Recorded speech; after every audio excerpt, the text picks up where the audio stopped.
I'm so tired, Mommy. I'm so tired, but I just want to fight my sleep so bad.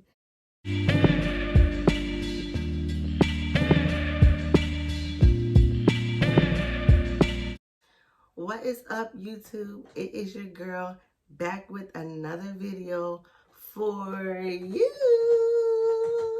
So today I am accompanied by little Caleb here, who is requiring some attention, but that's okay for today's video. So for today's video, I am coming to you to discuss some new mom tips and tricks, as well as to discuss postpartum depression. I don't feel like it gets talked about enough. If you're watching this video, congratulations on your new bundle of joy.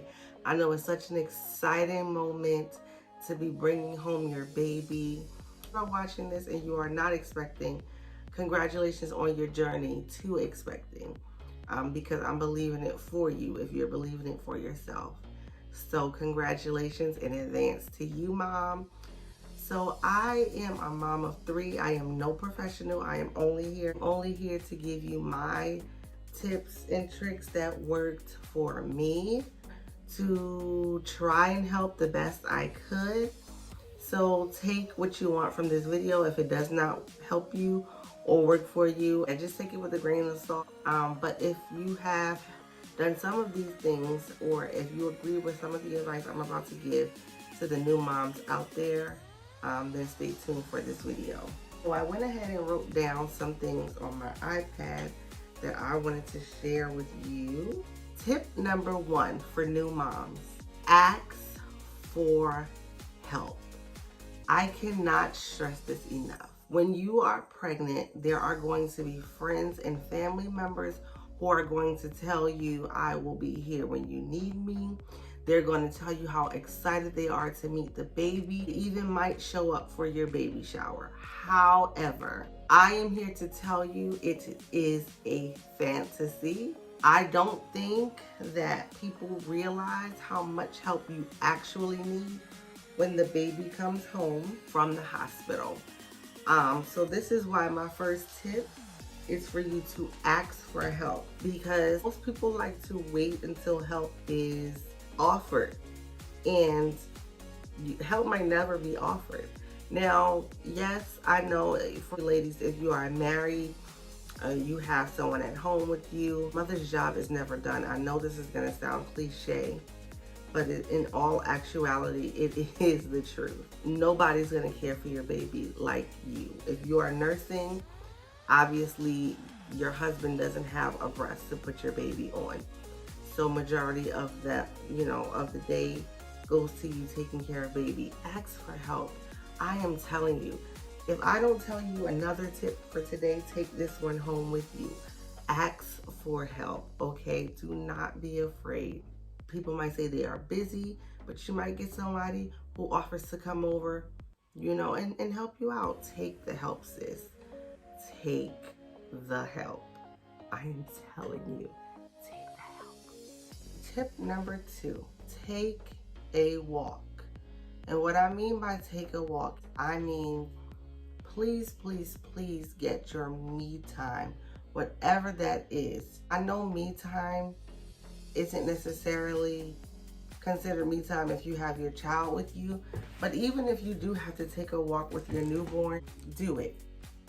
Because most likely the walk will put the newborn to sleep, and it'll make you feel even better. You're exercising at the same time, and you're alone with your thoughts. Most babies go to sleep when you take them for a walk outside.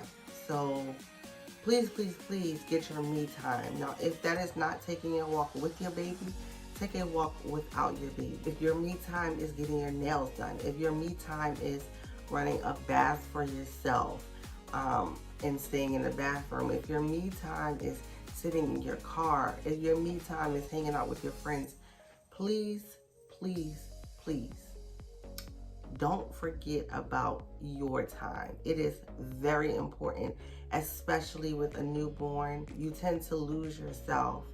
So you want to do things that make you happy. You want to do things that will make you feel comfortable. Trust me, please get your me time, sis. Don't forget about you. Tip number 3. Although there is no manual to being a mom, you know your child better than anybody else. I cannot stress this enough. You know your child. You are going to know your child. I know you've heard this before, that motherly instincts kick in when you have a baby. It is absolutely, positively true. You know your baby. There are going to be people who give you their opinions, and that is simply what they are, opinions. Take it and use it if you need it. However, I don't care if this person is 70 years old, okay? You know your baby. You carry that baby. You know him or her better than anybody else in this world. If something does not sit right with you, then you're probably right. If you feel like something is wrong with your baby, trust your instinct, trust your gut. I am telling you, Mom, you will not be wrong, okay? And even if you are wrong, you should feel better just knowing that you made sure your child was okay. There is nothing wrong with making a phone call to that child's pediatrician, making sure him or her, they're okay. Trust me. Know your baby. You know your baby. Okay, sis? Don't let nobody tell you. Let me give you an example. I remember when I had my first child. He was about 5 months old and very, very, very, very irritable. I think he had a cold and a very high fever. And one of the women at my church at the time, she had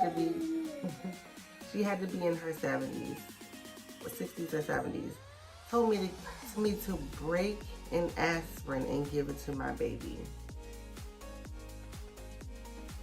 Without going into further detail, Google what happens when you give your baby with a fever aspirin. Tip number 4. You are not and cannot spoil a baby. I don't care what anybody says. You're holding her too much. Put her down. Don't let her sleep with you. Don't walk around bouncing them all day. Listen to me. That baby spent 10 months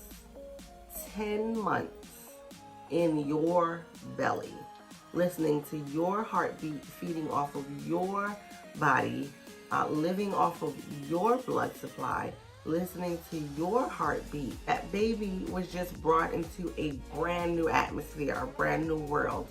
Him or her knows and smells their mom. Trust me, you're not spoiling them. Picking your baby up when they cry is not spoiling them. It's simply you tending to your child. Hold your baby, sis. Period. Cool. Tip number 5. Sleep when your baby is sleeping. This is not your video. I know this is easier said than done, especially if this is your first baby, because they're so cute and you want to hold them and cuddle them and kiss on them. Sis, sleep when they're asleep. You are going to be tired. You are going to be overwhelmed. You might even get a little frustrated. I know there are going to be things that always need to be done, but I am telling you, you need energy to deal with this new little one, okay? Sleep when they are asleep. Nap when they nap.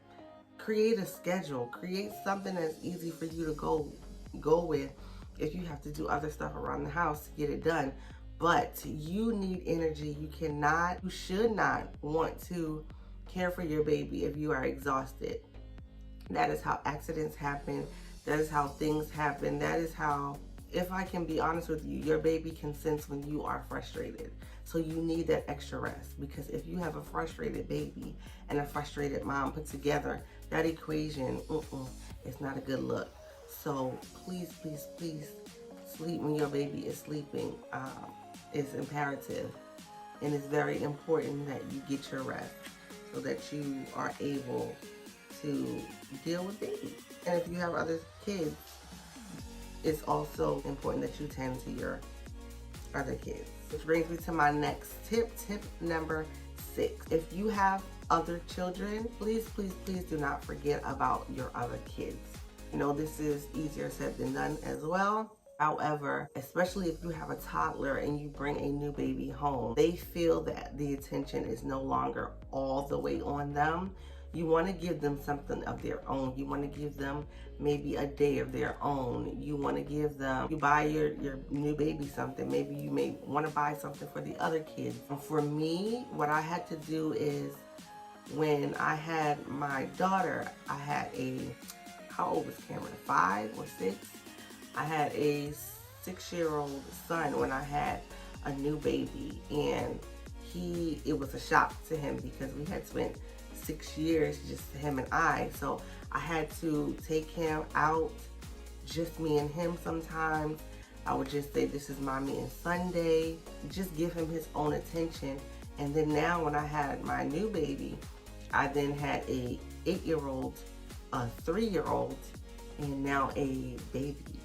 So that was a big adjustment. So I had to do things that just included them and not baby. Also still keeping their days separate when it's just me and one other kid, because they all need to feel equally loved and they all need to feel like they are given the same amount of attention. So don't forget about that. Tip number 7, let your partner take over. This also goes hand in hand with ask for help, but let's just forget about the asking part. If you are home with your partner and they say, oh, go ahead and take your shower, I'll hold the baby, let your partner take over. It is an equal job. It is room enough for both parents. Please let your partner take over. Dads need to bond with the baby too. A lot of times I see nurses, that's my dog Lexi, encourage skin to skin with mom, but you also need to encourage skin to skin with dad. It is very important for dad to bond with baby. When we become moms, we picture our lives with that baby. We pick out baby names. We look at baby clothes. We become a mother almost instantly. We look at schools. We look at colleges. I mean, we are dramatic. But that is how God made us to be, okay? Men, I think it takes them a little bit longer to realize, okay, I'm becoming a father. It's not, I think it's honestly not even at the hospital. It's when you get home that they realize, oh, this is real. So let your partner take over. They need all the time with the baby as they can get. Tip number 8. This is for my breastfeeding moms. Don't put too much pressure on yourself. I know breastfeeding is a job, but it's only a job if you make it a job. Trust your body. Let your body do the work. Your milk will come in. Your baby has everything that he or she needs when you give birth. Trust me. Do not stress, okay? And know that there is nothing wrong with formula. Now, if you need to supplement while your milk is coming in, if you need to supplement because you feel like your baby is not getting enough, then do it. But do not put all that pressure on your body. It is not healthy.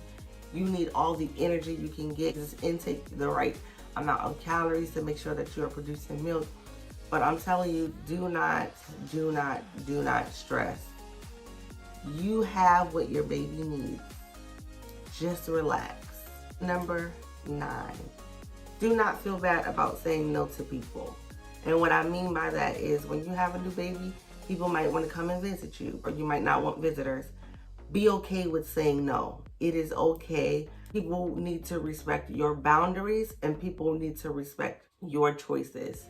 Do not let people make you feel bad for saying the word no. I know that when I had all 3 of my children, I did not want visitors right away. I just was not ready for people to be around my child or for them to be around me. It's nothing wrong with that.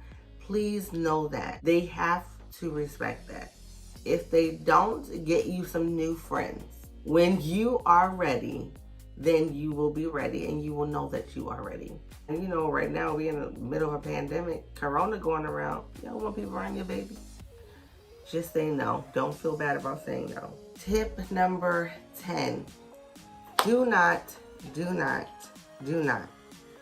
waste your money on unnecessary items. Now, I think this is more so for my first time moms, because people with multiple kids already know your child is not gonna wear nearly as many clothes as you buy for them. This is, I am getting excited because I cannot stress this enough. I know that you want to dress your kids up cute. You want to buy them fancy clothes. People even want to buy Burberry and Fendi and all that for your kids. Okay, listen, if that's your choice, whatever, do what you want. But this is for my people who are minimalist like me, and these are for people who are reasonable. Your baby, they're not gonna wear that. So my son is 4 months old, and I just went through his closet to empty out all his clothes. Now, I will say this, I didn't buy all the stuff I had to get rid of. I was blessed a lot this time around, and I'm grateful. However, he did not wear half of the things that I emptied out of the closet. I mean, they had tags on them. I had to find someone else who was having a boy because he didn't get to wear it. Please, please, please limit the amount of things you buy. Unless you plan on taking your baby outside every single day that you have them and dressing them up. Maybe some people like to dress them up and take pictures. That's fine too. But what I'm just saying, sis, is they're not going to wear that thing more than one time. Caleb was in newborn. He went to 0 to 3 months for a week. And now he is wearing pretty much 6 months clothes, and he's 4 months. So all the 0 to 3 month clothes that I had, didn't get to wear it. So those are all my tips for the new moms. I had a lot more on my tablet, but maybe another time and for another video, or maybe even for a question and answer, that would be better. Postpartum depression. I do not feel like it is talked about enough. I feel like it's like this dirty thing that people don't like to discuss. And I want you to know that postpartum depression is more than you wanting to hurt yourself, harm yourself, other people, or your baby. Postpartum depression could simply just be feeling disconnected to your child, feeling disconnected from yourself, feeling disconnected from your family. It is more than, oh my God, I want to kill myself. I went through postpartum depression with my daughter. It was not fun. Postpartum depression, people don't know what causes it. Most recently, it's been described as a hormonal imbalance, whatever, just something that happens. But I just want you to know that it does not last, and there is light at the end of the tunnel if you are dealing with it. When I went through it with my daughter, I did not want to hold her that much. I just wanted to sleep all day. Did not want to do much, but I was also breastfeeding, and I had to realize that I was her food supply. So I had to take care of myself. I had to hydrate. I had to get up. Surround yourself with people who love you. Surround yourself with people who are going to tell you, hey, I think something's off. My mom and my children's father were the first two people who told me, hey, I think you're struggling with postpartum depression. And then I was able to do something about it because I accepted it. So it's not something to feel bad about. It's not something that you need to hide. I promise you, if you talk to somebody else about it, then you will feel better. I can promise you that. It does not last, and it is nothing to be ashamed about. Just please, please, please do your research. Reach out to counselors. Reach out to people who love you. Reach out to other mothers. You would be surprised how many people go through postpartum depression and don't tell you. So just reach out. Somebody is there willing to listen. And if you need to talk to me, you can send me a message. I'm here for it, sis. Just surround yourself with the people who love you and the people who you love, and you will get through it. You can talk to nurses at the hospital that you delivered in, because they also have hotlines, and I will be posting the hotline that I used a lot when I went through postpartum depression down below in the link. Thank you guys so much for joining me for another video. I hope that you found these tips and tricks to be helpful. Please, if I did not mention something, post it down below. Help another mother, help another expecting mom, or help another new mom. Let's just keep the love and positivity on this channel. So thank you, thank you, thank you. Don't forget to comment, like, subscribe, and share. And I look to seeing you in another video. So thank you guys, and Tune in for the next one.